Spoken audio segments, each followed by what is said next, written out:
નમસ્કાર, હું છું માહી નાઈ. સરસ્વતી સૌર્ય ન્યૂઝમાં આપનું હાર્દિક સ્વાગત છે.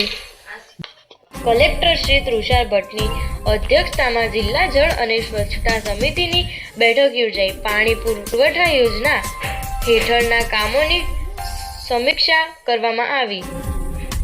પાટણ જિલ્લા કલેક્ટર શ્રી તુષાર ભટ્ટની અધ્યક્ષતામાં આજ રોજ કલેક્ટર કચેરી પાટણ ખાતે જિલ્લા જળ અને સ્વચ્છતા સમિતિની બેઠક યોજાઈ હતી, જેમાં કલેક્ટર શ્રી તુષાર ભટ્ટે પાણી પુરવઠા અને ગટર બોર્ડ દ્વારા અમલવારી હેઠળની યોજનાઓ અને પ્રગતિ હેઠળના કામોની સમીક્ષા કરી જરૂરી સૂચન કર્યા હતા.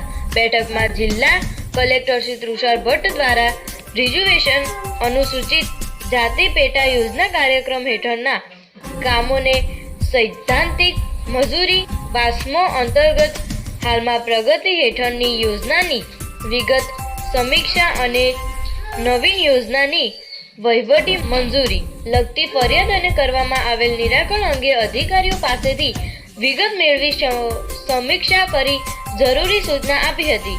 બેઠકમાં જિલ્લા વિકાસ અધિકારી શ્રી CL પટેલ, જિલ્લા આરોગ્ય અધિકારી શ્રી વિષ્ણુભાઈ પટેલ સહિત વાસ્મોના અધિકારી શ્રી સહિત જિલ્લા જળ અને સ્વચ્છતા સમિતિના સભ્યશ્રીઓ ઉપસ્થિત રહ્યા હતા.